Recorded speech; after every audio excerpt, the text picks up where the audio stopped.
live. Hello, everyone. Welcome back to Modeler Mondays.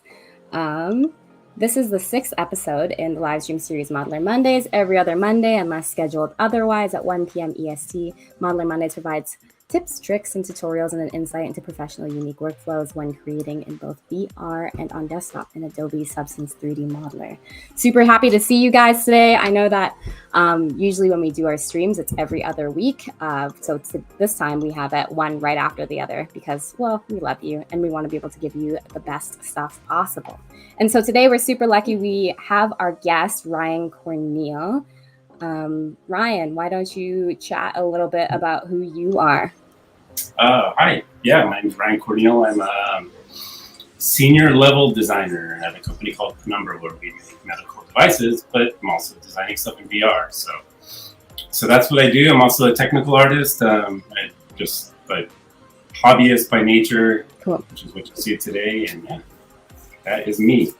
Excellent. Glad to have you on. And also we have guest host or co-host Anton with us today, which is super exciting. Anton, where have you been this whole time? You were in community for a little bit. Now you're back. I was on paternity leave. So Adobe has very generous paternity leave. So I've been out wrangling bebes.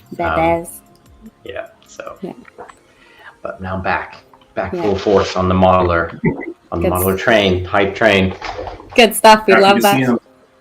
No kidding. So not just Discord daddy, but also real daddy. Right. Yeah. So what do you do on the team, Anton, for people who also don't know? I am the lead UI architect, so I make sure the UI kind of coherently behaves and is programmed coherently and designed well to match user needs. So I work with Joshua on the design of the UI, and then I work on the implementation of it on the coding side. Okay, excellent. And you and Ryan actually know each other from previous times, eh?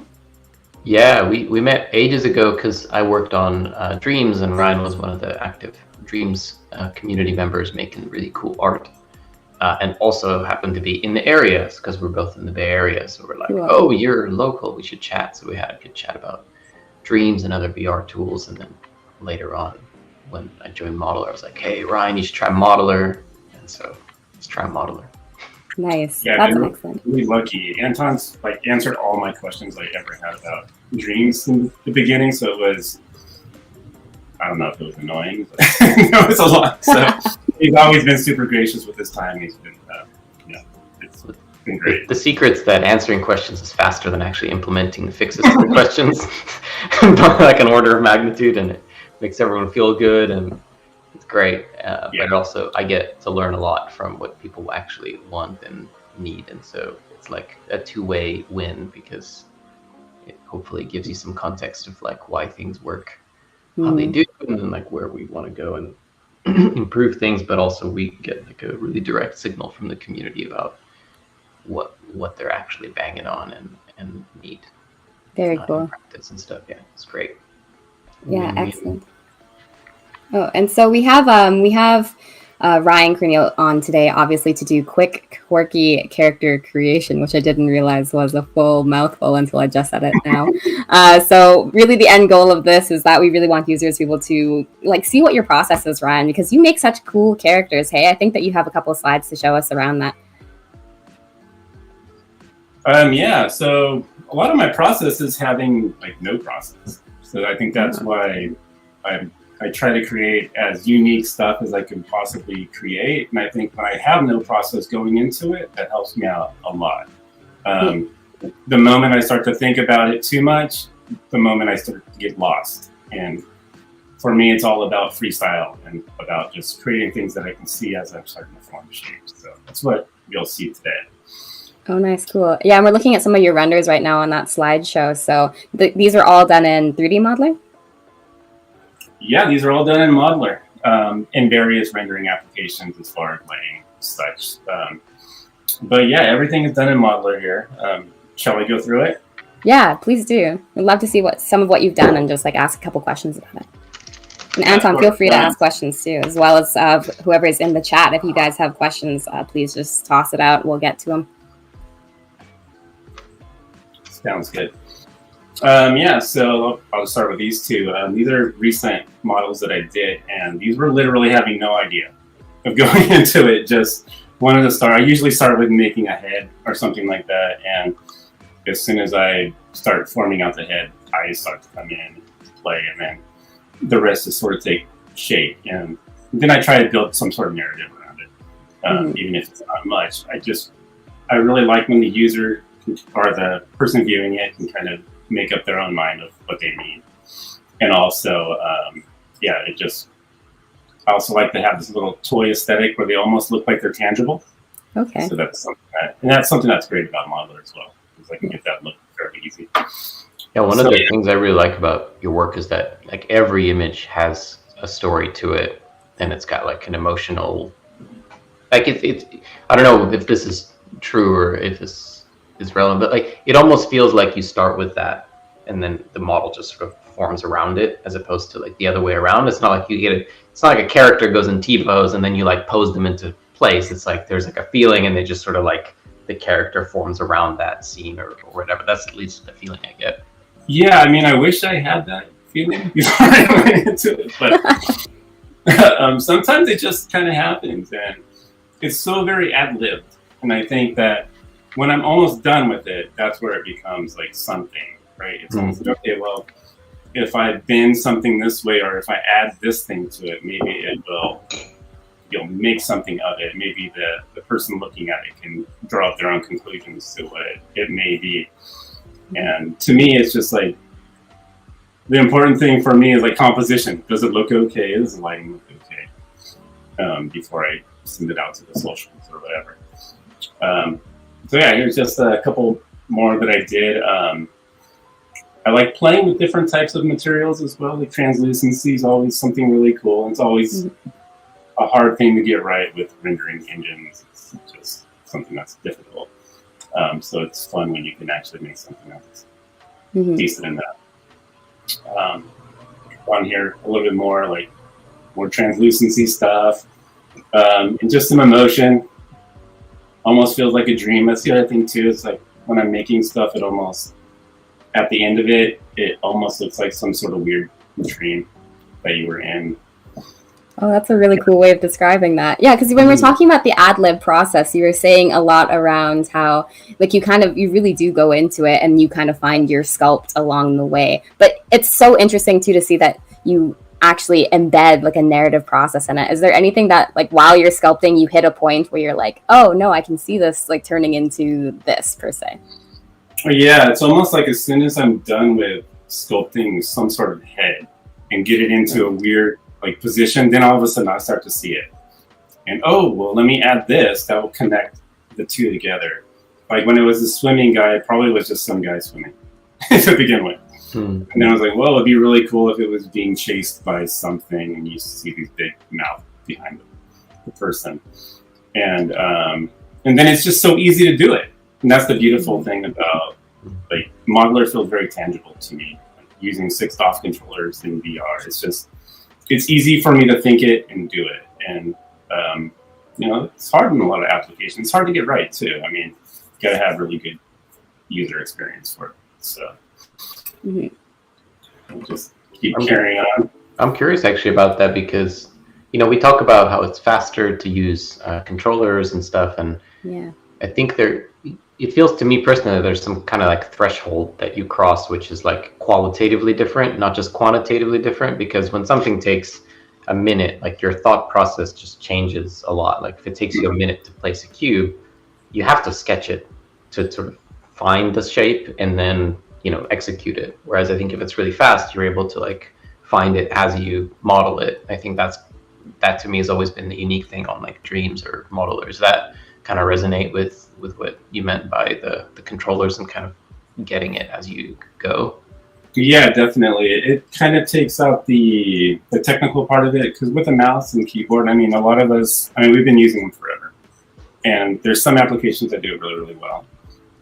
But I think once you really start to get the hang of motion controllers and actually doing it, in VR or not, there's just nothing like it. And it does feel like you can create shapes a lot faster than you can with your mouse. And there's some, like, I'll say, I'm a huge ZBrush user, And that experience is like the closest I get to getting like doing something really fast, where other people may be like fast at Blender or whatever it is.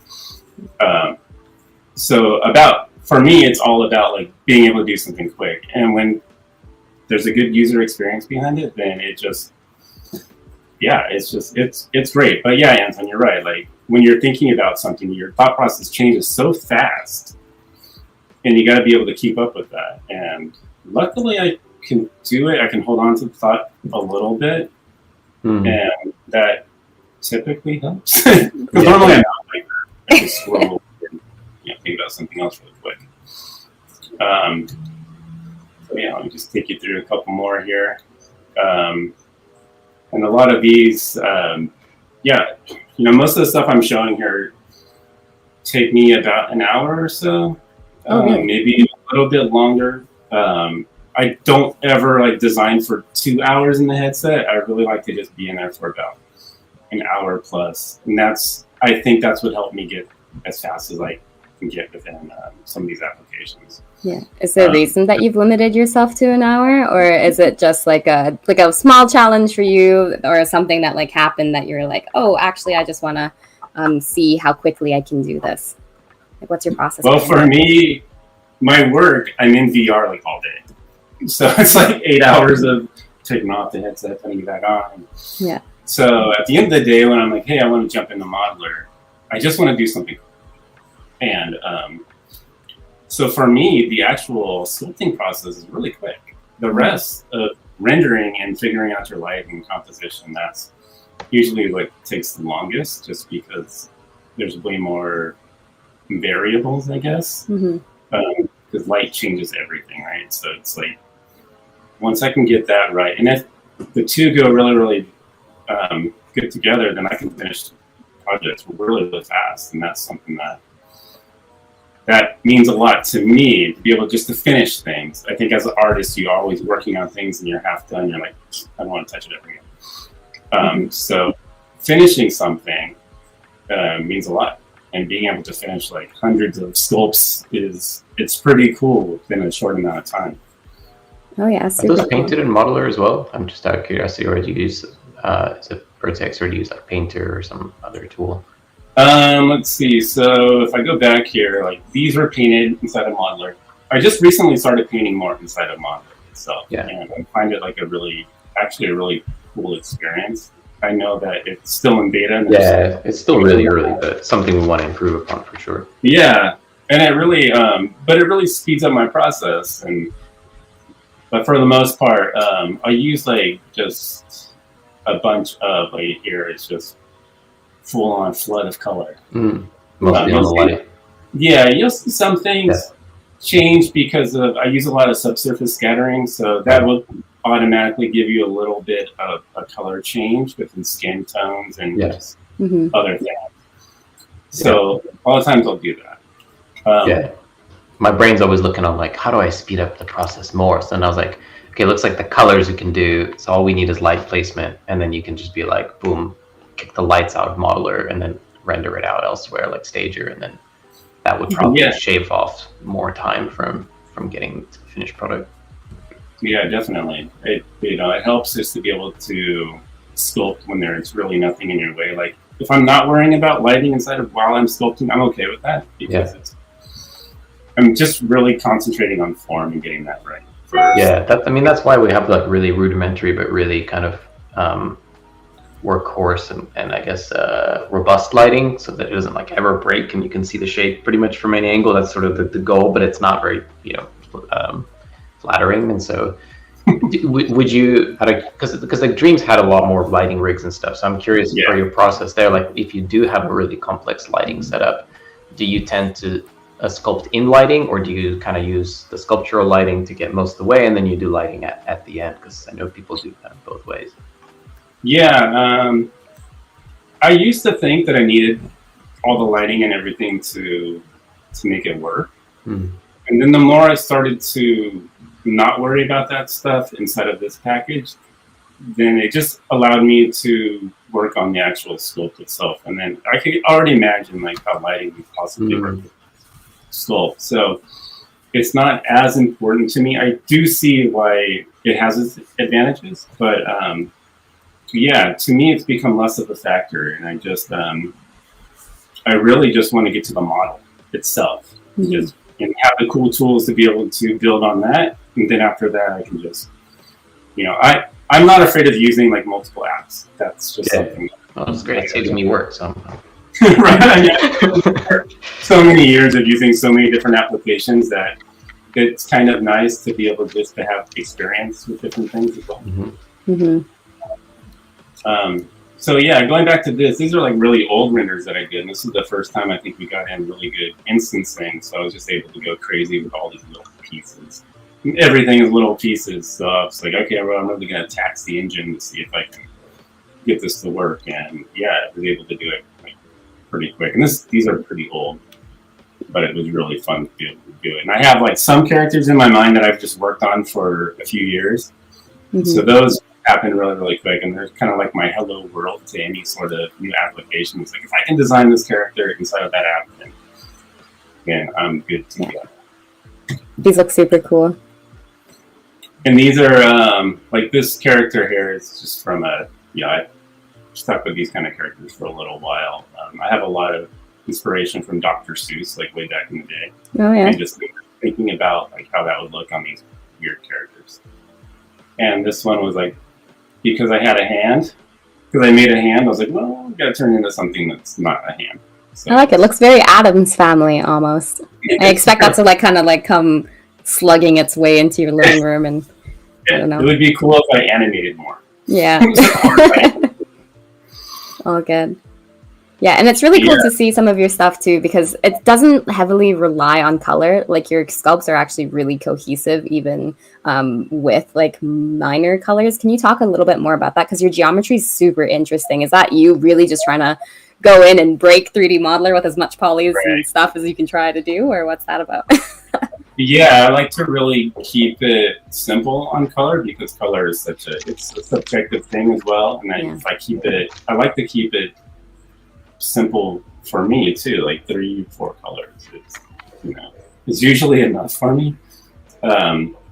It's it can really make a model like just, I don't know. I feel like when there's a lot of color, it kind of takes the emphasis away from certain elements. And when you have just one thing that has just a couple of colors, I think you can make something stand out a little bit more and have more emphasis on the thing that you're trying to like show people. Yeah. I mean, this one is kind of a mess where the guy's sitting on this thing. I was just like, well, I have a fish head. Let me add more fish heads. Let me add some seahorses. But it was kind of like, well, Modeler allows me to do those things really quick. Yeah. And I can just try it out. If I don't like it, I'll just delete it real quick. Oh, nice. Speaking of which, can we see some of this stuff? We've somehow managed to talk Ryan to actually putting on a headset in stream and like actually sculpting for us. So we know that you love a good speed run. You've got 40 minutes to make. No, I'm just joking. But it'd be cool to just like see how that looks like when you actually are designing characters, because you say that you start like at the head, right? Mm-hmm. Yeah, 40 minutes is actually too long. So. Oh wow. Okay. Just kidding. Let me see here. All right, we got Modeler up. I'm gonna get on my VR hat. All good. This is actually a really great tip / trick. If you find that you get really messy hair, or in my case, I've got long hair, or you find that you don't really, your headset's not very comfortable, if you wear a hat, it helps you immensely in VR. I don't know if you've experienced the same, Anton. Nods. Anton's got luscious hair. Yeah. Okay, so I already made a sphere because I just wanted to make sure that things were in place and that I can center myself. Nice. So I think for me, like one of the beautiful things about Modeler is the warp tool. I mean, I didn't know how much I would really use it, and I remember Anton telling me early, like, "Hey, warp is really, really cool." I was so used to doing like blending shapes with using SDF. I don't know if we're talking about SDF more, but of just blending in shapes rather than warping shapes. And for me, this is great because I can make something bigger, I can make something smaller, and it's just really easy for me to just like pop out a nose, done. And if I want to make a mouth, then I can just do something quick like that, which is a neat technique I started to do, because it also brings in a chin at the same time. So it really speeds up my flow. And then it's like, yeah, let's just add some eyeballs real quick. That's so cool. And so we have someone from the chat who wants to know if you like working in, or if you only like working in VR. Like, do you ever find that you use desktop, or are you more of a power VR user? Talk a little bit about that. With Modeler, I'm definitely a power VR user. It's just, I've just found it so quick, and I think just the way that the tools work in general, it just makes the workflow a lot faster. I prefer working with, if I had no headset motion controllers, of course I'd love that. But yeah, I think it's more a matter of, hey, I want to use the motion controller. VR is nice because you can zoom right in to your character and go from there. Oh, it's pretty quick. You just kind of toss that together, hey? Yeah, let me. I'm gonna throw. That's amazing. That's like really I have a couple of weird ways of doing eyelids. Sometimes I do them this way, where you just pop them onto the mesh. Like, oh, that was weird. But then I just come back in there and use the warp tool. Oh, that's really cool. Wow. And it's just a really fast way of getting eyelids. I never thought to make eyelids like that. That's wild. I know, that's amazing. It's interesting because I think I could see now how you mentioned, Val, the model, the shapes are very clean and kind of simple, and I think that's almost directly due to the fact that you're doing these things with one or two movements of the hand. They kind of have to be simple by construction. It can only be so complicated if you move your hands so few times. So it's just the gesture is fully. This is the gesture. It's like one gesture, one expression, and that's it. It's not like you're noodling on the expression for 20 minutes and making it just right. It's no, that's what you get. Oh, okay, that came out a little bit grumpy. Okay, I'm gonna roll with grumpy, and then it's just kind of keep moving on that. Right. So that's and that's how I'll get my design too. It's if I do these pupils separate, and I'm just hey, I want to look over to the side. So that automatically leads to, hey, I'm going to add something over here. I don't know what it's going to be, but it's going to be something. And that helps out a lot too, if I want to make the cheeks a little bigger. Oh, that's cool. And then I just start with the body. I always make sure that I group the head, because I'm always moving the head around. And it's just applying it to a neck, so that I have something to kind of base things off. But if I really like to have these kind of low necks, it just gives them a little more personality. And then I just steal parts. So I'm always just taking parts that I've already made. Oh, nice. So I'm just taking the body and just adding in some shape here. Then I just I'm getting Dobby has gotten the sock kind of vibes. Dobby is free. Yeah, it's kind of as soon as you start moving the head around a little bit, then you can start to see something. So I'm also going to bring in a stamp. We haven't talked about stamps too much. The stamps are new.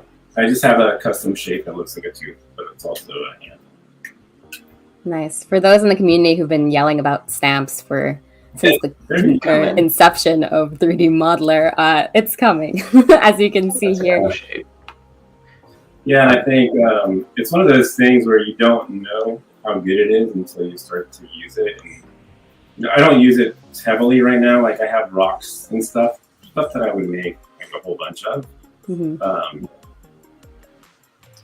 so let me just group these hands. So also, it's important to me of how I group things. So in this case, grouping up the chain works for me. So I group the hand first, and then I group the hand with the forearm, and then I go up to the upper arm. So that just allows me to be able to go in and do things. Oh, that's really cool. It's almost really similar to the rigging process, hey? For those who are 3D animator. Yeah. Okay. So yeah, and then I'm just grabbing the arm and flipping it. Oops. Okay. Just flipping it. And so you already got a character. I don't know how much time it's been. It's only been 7 minutes. Yeah, it's just really, really quick. I already have this shape, so just a little bit smaller. That's cool. People are commenting on your stylization, Ryan. Pretty good. Yeah, it's all good things. Sorry, I forgot that you can't see that. Oh, yeah, that's horrible. All good things. It's so cool to actually watch. Your stamps as well. Oh, sorry. Oh, you just grabbed that from the palm. Feet to Yeah, hand, hand to feet. It's all good. I steal a lot of stuff. It's just, that's what helps like my workflow. To be able to just reuse things, and because you're going into the tools, I mean that's fine. I'll do that too, but for making a quick body, it makes sense just to use sort of the same forms. Mm-hmm. So yeah, it's like, okay, well, what do we want this guy to really be looking at? I have no idea. So let me just build out forms a little bit. Do you ever put clothes on your characters, or is it just like tufts of fur and just out of curiosity? Yeah, it depends. Like if I'm doing like, let's say, hey, this guy, I want to turn him into an animal or something like that. Yeah. So I'll like bring up the ears or something. But a lot of times I like using fur stuff just because, I don't know, I like it when I can just like copy a whole bunch of stuff, things around, and then just change those little pieces up to make it look like fur, or I don't know. But I do use, I will put in clothing on the things as well. Yeah. It's not my strong suite, but I can do it. It just takes me longer. Yeah, that's fair. And so when we were chatting like earlier on, you said that you always have like a really big emphasis on fun when it comes to your sculpts. And so do you mean like you have fun during the process, or do you mean that you try to make your sculpts fun? Like, I think I like to have fun during the process, most likely, or most of it. Sometimes, I mean, that will come in through the designs as well. Like the designs are going to be kind of quirky and weird looking. And that to me is fun. So I think that may come through. If I'm having fun with the design process, then the actual piece is probably going to look more fun than anything else. If I'm doing a real dramatic piece or something like that, which I don't do a lot of, I got to have a different mindset for that. When you give me like those kind of tools to be able to do some quick stuff like that.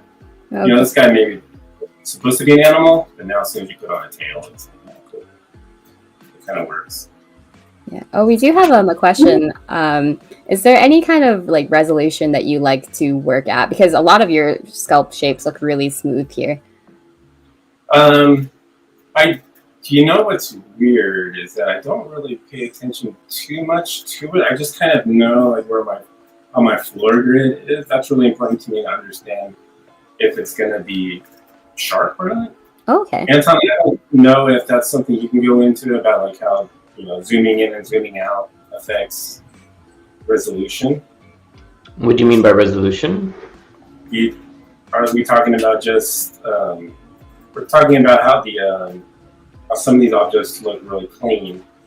And maybe because I'm not zoomed in working, if I'm zoomed in working, then my resolution is going to be a lot lower. I see what you're saying. Yeah, no, the resolution doesn't, like the resolution of the sculpt doesn't change, but you see it up close, so it's sort of like you can see the pixels, so to speak, like the actual resolution stays. Sorry, technical brain, but I think because, well, my kind of feel of it is that because you're modeling so quickly and you're not sort of diving in and looking at stuff, you're staying at a fairly consistent zoom level. And so you're working like to that level, and so you don't have to be worrying about resolution management as much. Right.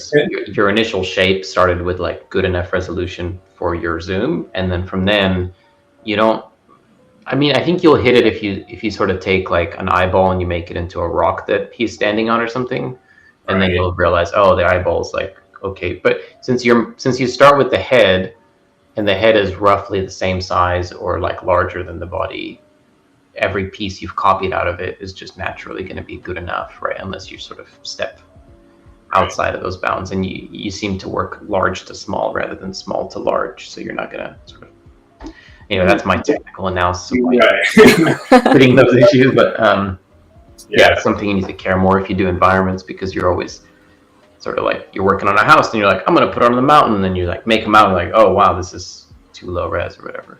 Yeah. Right. Do we ever consider like poly count density and how that affects as well? Like, because we were seeing Ryan and me see like his actual sculpt. It's pretty like the actual forms themselves look really sharp.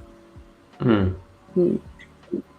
I think it's just a case of finding the right sort of size for that character. And I mean, modeler has higher density in general than medium, so I think it's just less of an issue compared to something like medium, where we've been able to really push the resolution with David and Matthew's work. Like, it's just like a lot of optimizations, basically.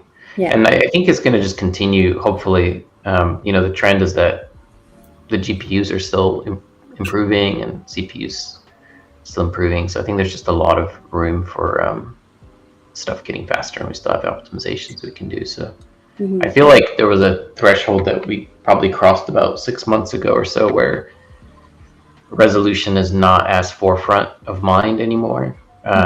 It's like, if you start out and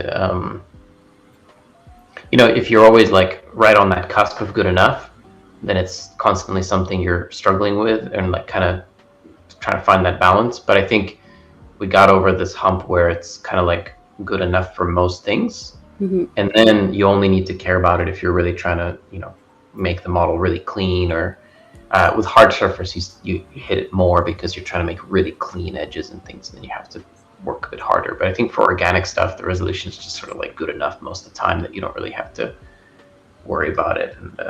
And then at the end, you just export it and decimate it down, so it just kind of frees you up. I think that's pretty good. So hopefully we'll get there with hard surface soon as well, and that'll be like, that'll be great too. Yeah, it's fun to kind of. Oh, sorry, Rango. I was just saying that I noticed that now with so many more applications allowing for more polygons, I don't even find myself decimating any of things ever. Yeah. Going with it, no UV workflows. It's nuts. Yeah, we're just freestyling these days. I know that a lot of people who came from like poly modeling, you can see the trauma, right? Like, it's like we all bond over this trauma of like, oh, I hit a million polys, and you know that if you go any higher, like, it's the straw that's going to break the camel's back, and everything's going to fall apart on you. Right. Throw it in nanite, whatever. It's like eats it up. Yeah, at work we work with mobile VR, and that is very limiting. So you really have to watch out with what you're doing. If you sculpt anything in high density, then you're gonna have to retop over it and do all the things that you would normally have to do with 3D software. Yeah. For to make models look good. Yeah, you were saying, Ryan, that you actually you have to deal with optimization a lot in your job, and that Modeler is like. Do you ever use Modeler in conjunction with what you do for your work, or is Modeler really like a quick concept thing, like just fun thing that you really enjoy doing? For me right now, it's mainly if I'm going to drive any sort of inspiration at work, I'll post my Modeler stuff. And I think that, I think it helps like the other artists just see things. There's so many things that we work on for so long that it's like I can't really introduce anything brand new because we don't want to change the flow of what we're already working on. Yeah. But I could see it in the future to where using Modeler as to block out something really quick would be a big benefit, because it is pretty easy to use once you're in there and learning it. And you're already in VR, and since we're working in VR, worrying about scale all the time, it helps to kind of see your models and take a look at them and go, okay, well, that scale looks all right. We do a lot of environment modeling, and we do more heavy on the environment than it is character at the moment. So But yeah, we're always trying out new tools and everything, and we're pretty open to it. We're not set like using Maya or ZBrush. Whatever our modelers feel happy with. The only thing we really care about is, hey, we got that FBX. Because we want, we got to bring that into the system. Yeah, that's all that really matters. And so I see that you're making a new character here. What happened to the other guy? That's how. So that was kind of I just started intentional, just being able to go in there and say, hey, I can delete this thing out and just make something new real quick. Oh, nice. Yeah. So far you've made 2 characters in the span of what? 18 minutes? It's just one. Yeah, it's just, this is all just like, this is my normal thing. I'm like, that doesn't look good. Toss it and then make something else. Like, wild. It was cool. Like I told Ryan this story before, but there was a point similar to Modeler. There was a point when there was no undo on Modeler. There was a point on Dreams for a while there was no save, and that was like terrifying. But it resulted weirdly in some of the most like original character work. Like not necessarily the polished work, but something about knowing that you're not going to save this thing just is like, well, whatever. I'm just going to totally freewheel it. And it had some most cool designs. And all people got was like a screenshot. Like they'd make a character and they'd take a screenshot and then it was gone. That was it. That's all you get. You get this memento of what you did, but somehow it sort of, I don't know, it sets your brain up to, I don't know, into a different state. I don't know, maybe Ryan can speak to it because he seems to be like tapping into that at will without having saving taken away from him. But like, it's hard to do when you have save, I think, to like tell yourself, no, I'm not gonna like use these awesome digital features and I'm not gonna like noodle on this for 3 days. It's like, I think with that to a short time span because you know it's a waste of time on some level because you can't save it. So you're like, well, I'm not going to spend more than 20 minutes because I'm not going to waste more than 20 minutes. And then all of a sudden your brain just goes like, okay, cool, I'm going to sort of freewheel it. Yeah, I think for me, if there was no save, it'd be, I don't know, I think it'd be fine because it does feel like a sketchbook. Just being able to make something. I don't need to save everything I do. I just, once I'm done with something, a lot of times I don't look at it again. Sometimes I do and just feel like, hey, what did I do here as a technique? But it's kind of like, it's refreshing, we're bombarded these days with artwork. So it's kind of like, it's kind of nice to just not share something and just make it. Okay with making it. It's almost like an Etch-a-Sketch mentality. It's like, all right, I'm not just doing this for fun, like little doodle, kind of experimental. Is there anything that, like, what do you know to save then, if that's the case? Sometimes I'll get to a point in a model where it's like, okay, I think this is going to be pretty decent. And that's when I decide that that's the thing I'm going to save. It's like, I think it just comes to a point so where this model looks pretty good, like you can turn into something, and then that's the one that I'll probably work on a little bit longer, just finish it up. Like I don't know what I'm doing with this thing, or I'm not going to turn into any stuff. It's like Ryan's got this internal like Caesar that's like thumbs up, thumbs down on the sculpt. Never mind, this isn't going to work out to be anything. Sometimes I can save it, and okay, it might look okay. But a lot of times it's just me playing around with the tool and seeing like different things that I can, textural wise, and just playing around with these different shapes. I mean, there's such a really cool tool set. I mean, when you're working, it's not often like you can just do stuff. Oops, that one looked funny. My repetition was off. But I think it was Anton when you started to add like the curve stuff and the smoothing.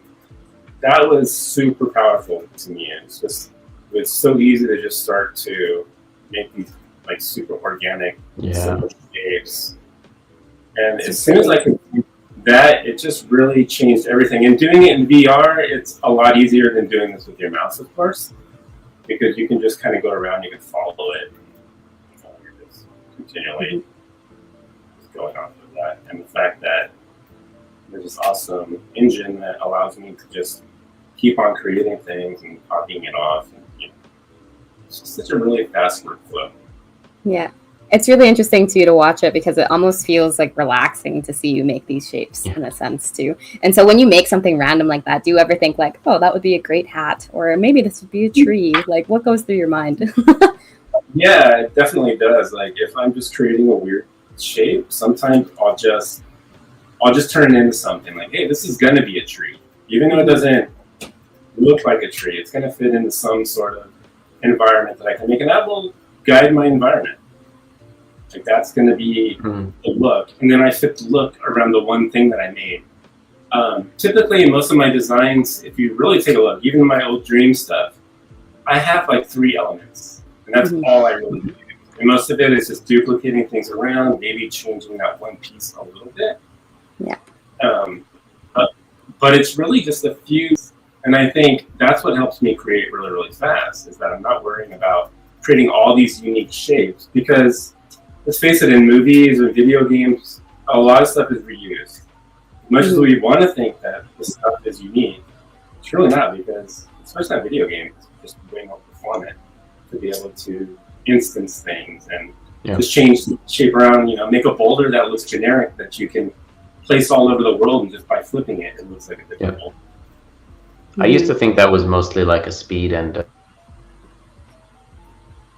originally, and then I talked to Joshua, and we had like this big chat about reusable elements, and actually it's also important just for the visual language consistency of the piece. So it sort of has this interesting knock-on effect where if you start with just a couple of elements, it's not the only way to do it, but you sort of put yourself on rails where you can't go too wrong, because everything looks interrelated and your scene sort of sits together because you're just reusing it. So it guides you sort of softly towards a consistent visual language, whereas, if you didn't do that, you sort of have to consciously, make this next rock look like your previous rock, versus if you have a rock piece and you make a new rock by like copying that rock and merging, it's like it inherits design language across your next rock and the next rock. And the same is true for bricks. If you make like one brick and you make a brick wall out of it, and then you take that wall, make whatever, it's like by the process itself, you've sort of kept it consistent. Whereas, right. As much as I like making rocks, it's, when you're making like 100 of them, it's a little much. So, and that's where, because that's where sometimes I'll like do like different textures, right? Different textures will help break up things.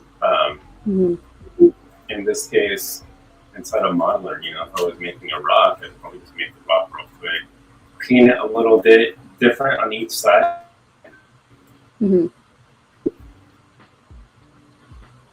Oh my God.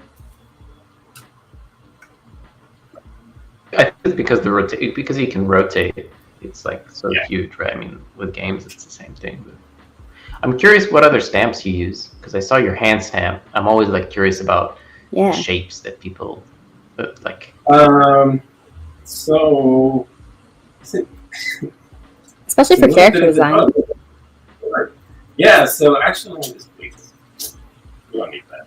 Ryan feels like no qualms about just tossing things around. It makes me anxious, actually, in a case I'm like, where did it go? Be yourself as an artist. Just be yourself. Do whatever. I love it. People probably seen that Blender cubes video where like you delete the cube and there's this pile of cubes, and it's like kind of funny cubes, and then Ryan's pile is just like these beautiful characters, and they're all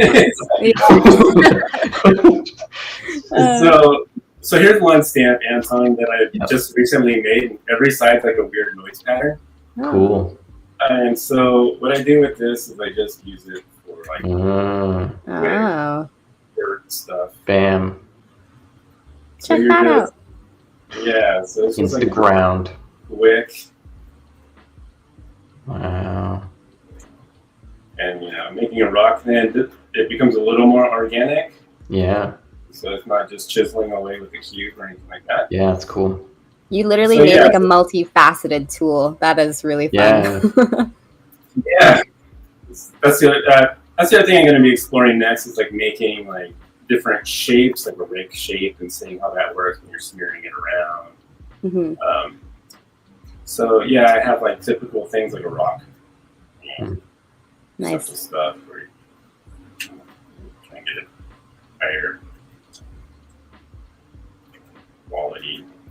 It's interesting Yeah, so that just looking like, through yeah, your current stamps, Ryan, I'm seeing a lot of like rock type, like environmental stamps as opposed to like character design type stamps. Is there a reason why like you don't have just arms and hands tossed in there, or as Hannibal Lecter I as that feel like sounds? those may lock me. Those may lock me into a design. Okay.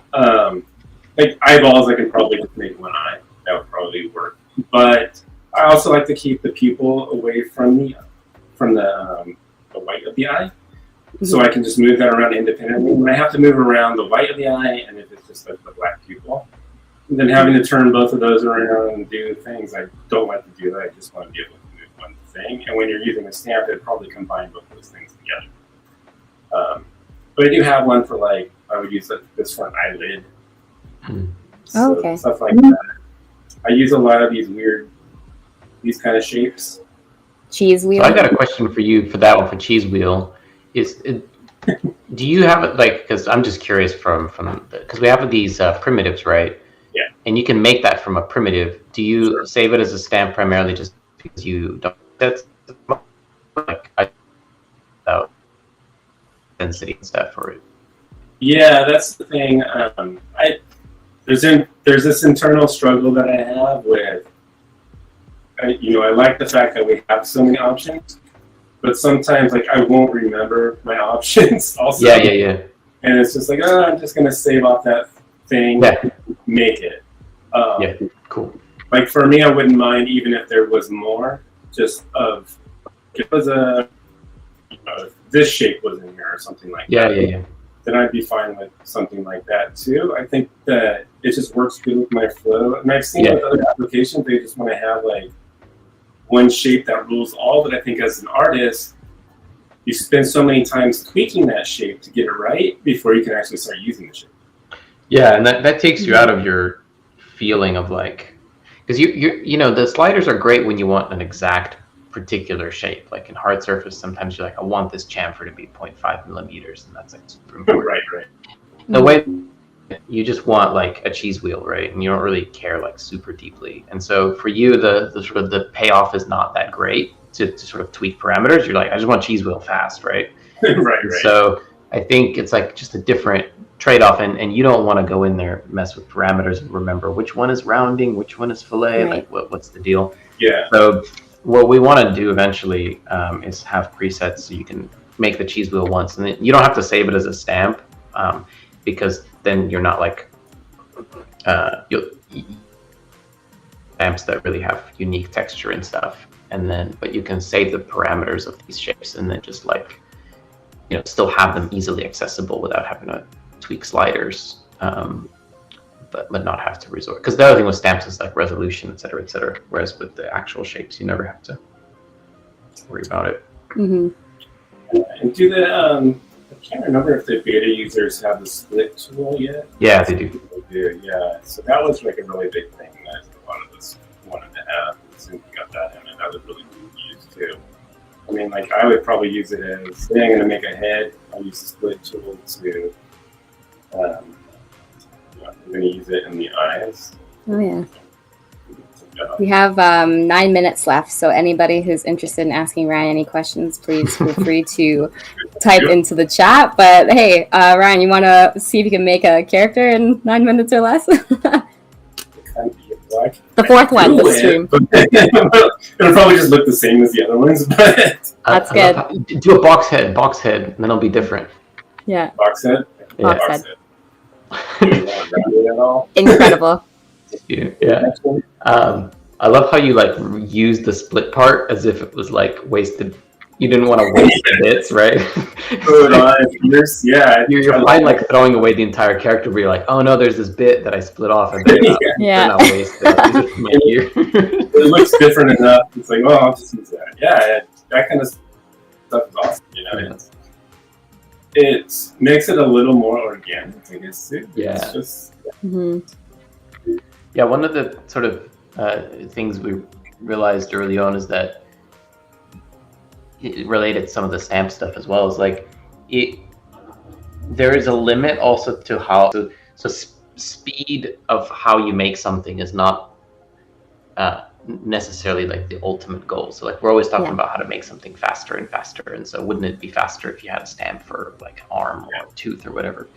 And that's cool, but it's easy to get blinded by that kind of goal and be like, what's the fastest possible way to make a character? And that's fine to have. It's just that if you want to have these cool happy accidents, you have to actually go through the process of making something. So it's like, you can stamp down an arm and that's like immediate, but if you sort of force yourself to make the arm, by taking that journey, there's chances for that arm to not end up exactly how it was in your head. And so it's like, weirdly, by forcing yourself to make something, even if it's exactly what you already know you want, like I want arm with 4 fingers, like, but then you make it, and then in the middle of it you make a mistake, and that gives you a cool idea. Like, it's sort of counterintuitive to force someone to sort of go through that process. So one of the things we did consciously is we're like, well, we obviously don't want to force people to go through that process, but if we make the process enjoyable and like feel good and free form and be relaxing, then people are more likely to actually go through the process rather than a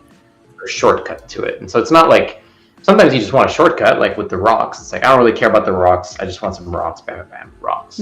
But then if what you're making is a character, maybe you don't actually want to shortcut the eye because you want to like take that journey and see what comes of it. So as an artist, I think it's good to have that choice. Like, maybe if you're an environment person, you might have people stamps. You're like, I just want the people stamp. And if you're a character artist, you're like, I just want rocks stamp. Right? It's like you choose what is your priority. It's a